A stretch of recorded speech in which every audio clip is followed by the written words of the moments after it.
આ 16મો પ્રશ્ન છે, પ્રશ્ન ક્રમાંક 16 કે ભૌમિતિ કોપર્નિકસનો વાદ એ સૌ પ્રથમ ભૂમિતિ અનુમાનિત વાદ છે.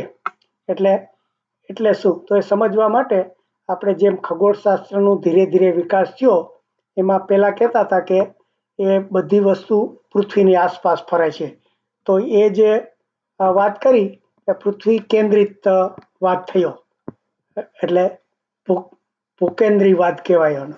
પછી આણે આ જે વિજ્ઞાની છે કોપરનિક્સ, એણે ગણિતની રીતે એમ કે ગણિતની રીતે એણે પડકાર ફેંક્યો કે ભાઈ પૃથ્વીની આસપાસ બધું ફરતું નથી. એટલે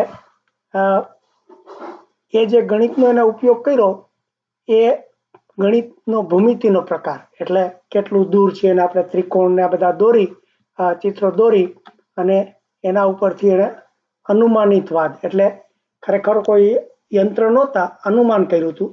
એટલે આપણે જો આ બે શબ્દો છે, ભૂમિતિય